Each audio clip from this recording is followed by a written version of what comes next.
جب تصور آیا دجال کی آنکھ، یہ آنکھ کون سی آنکھ ہے؟ سینما کا پردہ، سینما کیا ہے؟ ٹی وی کیا ہے؟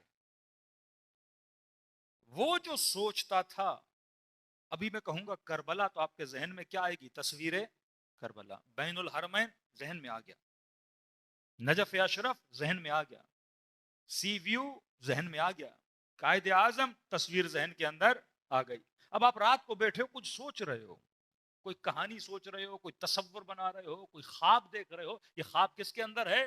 ذہن کے اندر ہے۔ اب میں یہ چاہتا ہوں کہ جو میں سوچ رہا ہوں میں صاحب کو دکھاؤں، میں جو سوچ رہا ہوں اس جوان کو دکھاؤں، میرے ذہن کے اندر جو ہے اسے باہر نکال کے پردے پہ لاؤں اور نسلیں کیا کریں؟ اسے دیکھیں۔ تو اس رائٹر نے جو تصور بنایا، پروڈیوسر نے اس تصور کو پردے پہ اتارا۔ پہلے غلاظت ذہن میں تھی، پھر غلاظت پردے پہ آئی۔ پہلے نقشہ میپ ذہن میں تھا، پھر نقشہ اور میپ کہاں پر آیا؟ پردے پہ آیا۔ اب پردے پر آیا تو فلمیں بنی۔ مطلب یہ چاہتا تھا لوگوں کو ڈرائے تو اس نے ہارر بنایا، یہ چاہتا تھا لوگوں کو شہوت میں ڈالے تو اس نے کوئی رومانٹک مووی بنا دی، یہ چاہتا تھا لوگوں کے اندر جنگی جنون پیدا کرے، اس نے ایکشن مووی بنا دی، یہ چاہتا تھا معاشرے میں گندگی پیدا کرے، اس نے ہم جنس گرائی پہ کوئی مووی بنا دی، یہ چاہتا تھا کہ معاشروں میں گندی ترین غلاظتوں میں ڈال دے، انہوں نے فحش اور ننگی چیزیں بنانا شروع کر دی۔ مطلب جو غلاظت ذہن میں تھی وہ کہاں پر آ گئی؟ پردے میں آ گئی۔ پہلے اس نے یہاں آنا تھا، آپ کی نسل کو گمراہ کرنا تھا، اب اس نے پہلے آپ کے گھر میں پردہ بھیجا، ٹی وی بھیجی اور فلم بنا کے اس ٹی وی کے باکس میں ڈال دی۔ اب ہر گھر میں کیا ہے؟ ٹی وی، ہر ہاتھ میں کیا ہے؟ موبائل۔ اب وہ جو چاہے گا وہ آپ کی نسلوں کو کیا کرے گا؟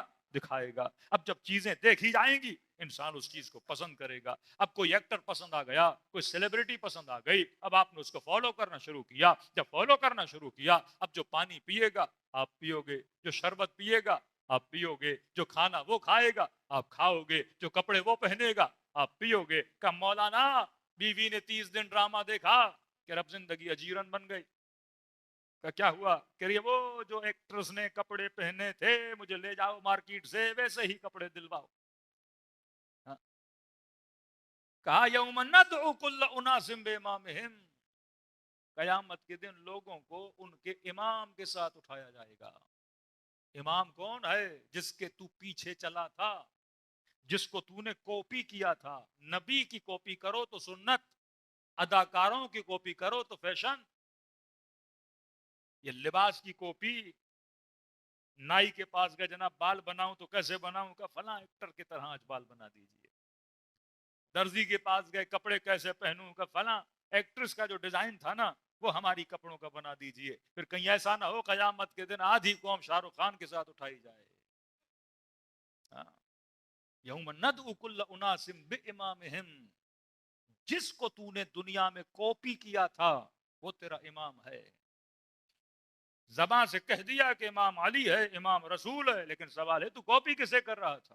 اپنے حلیے کس کی طرح بناتا تھا؟ اپنا لباس کس کی طرح پہنتا تھا؟ زندگی کا چلن تمہارا کس کی طرح تھا؟ تو اس نے اپنے کلچر کو پھیلایا کس کے ذریعے سے؟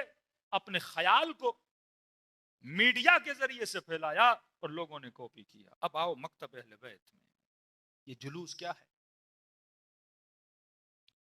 یہ عزا کیا ہے؟ یہ علم کیا ہے؟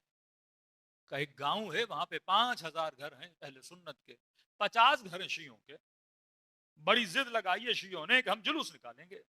ہم نے کہا بھائی 50 گھر ہو، آپس میں ہی بیٹھ کے حسین حسین کرو، عزاداری کرو اور اپنا معاملہ ختم کرو۔ دنیا کے جتنے مکاتب و مذاہب ہیں وہ اتنا شور نہیں مچاتے۔ مندر والا مندر میں، مسجد والا مسجد میں، کلیسا والا کلیسا میں۔ تم بڑے عجیب ہو جو کہتے جلوس نکالنا ہے، گلی کوچوں سے گزرنا ہے، چونک پہ جانا ہے، پھر مسجد میں آنا ہے، یہ پورا دن ہم کیا کرتے رہیں گے؟ گھومتے رہیں گے۔ یہ کیا تھا؟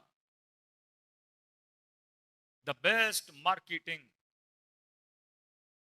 دنیا کی بہترین تشہیر کا طریقہ اہل بیت نے آپ کو دیا۔ کہ گھروں میں بیٹھ کے حسین حسین کرو گے، جس نے حسین سنا نہیں اسے کون سنائے گا؟ جو اپنے بچوں کو تالے لگا کے کمروں میں بند کر دیتے ہیں کہ حسین کی آواز سنائی نہ دے۔ جلوس بہترین پبلسٹی کا طریقہ تھا کہ جنہیں نہیں پتا انہیں بتاؤ کہ حسین کون ہے۔ آج ہم نے صرف اہل سنت کو نہیں ہندوؤں کو بھی سکھا دیا. تبھی میں نے کہا برملا کہا میں نے کہا شیعہ کا وجود نعمت ہے, کیونکہ جس بستی میں شیعہ رہتے ہیں وہاں کے اہل سنت بھی اہل بیت سے محبت کرتا ہے, اور جن بستیوں میں شیعہ نہیں ہیں وہاں کسی بھی اہل سنت کے بچے سے پنجتن کا نام پوچھ لو نہیں آتا. جن ملکوں میں شیعہ نہیں, سعودی عرب جائیے, ملیشیا جائیے, انڈونیشیا جائیے, خود ہی جا کے پریکٹیکلی کر کے دیکھ لیجئے. کوئی اہل حجاز مل جائے نا, کوئی پیور عرب, اسے پوچھ لو پنجتن کا نام کیا ہے, نہیں پتا, کیونکہ وہاں شیعہ نہیں ہے. لیکن جن بستیوں میں شیعہ رہتے ہیں وہاں کے اہل سنت نہ صرف پنجتن بلکہ عباس کو بھی جانتے ہیں, علی اصغر کو بھی جانتے ہیں, علی اکبر کو بھی جانتے ہیں, کیونکہ شیعوں کے گھروں کی چھتوں پہ علم ہے. پوچھیں گے علم کس کا ہے, کہ عباس کا ہے. جھولا دیکھ کے پوچھیں گے کس کا ہے, کہ علی اصغر کا ہے. بلکہ صرف بچوں کے نہیں, ہم نے حسین کے گھوڑے کا نام بھی ان کو یاد کروا دیا. اور کیا کیا سکھاتے, فرش اذان, سب کچھ. یہ تشہیر کا طریقہ کبھی آپ کے ذہن میں آیا ہوگا, ہم جلوس کیوں نکالتے ہیں, ہم علم کیوں لگاتے ہیں, ہم نوحہ کیوں پڑھتے ہیں, ہم مرثیہ, خود کالا لباس تشہیر مکتب ہے, یہ پبلسٹی ہے. دنیا کے اندر بڑے بڑے انقلابات آتے ہیں رنگ کے ذریعے سے, جا کے پڑھیے دا سائیکولوجی آف کلر. بڑے بڑے انقلابات, کہیں ہرا کلر, کہیں لال کلر. یہ آج کل معاشرے میں فحاشی پھیلا رہے ہیں, ایل جی بی ٹی والا گروپ, آپ دیکھیں ان کا اپنا جھنڈا ہے نا, اپنا خاص کلر ہے. وہ کلر آ جاتا ہے, لوگ سمجھ جاتے ہیں یہاں پہ یہ بدکاری آ گئی ہے. ہم نے گلی گلی کوچا کوچا کالا لباس پہنا, اور دنیا دیکھ کے دور سے کہتی ہے کون ہے, حسین کا زادار جا رہا ہے. یہ ٹیکٹ آف پبلسٹی تھا. کس طریقے سے, اسے کہتے ہیں فروغ ازاء حسین. ہم ہر وہ کام کرتے ہیں جس سے ازاء امام حسین کو کیا ملے, تشہیر ملے, فروغ ملے. پھر چھٹے امام فرماتے خدا رحمت کرے ان لوگوں پر جنہوں نے ہمارے نام کو زندہ رکھا.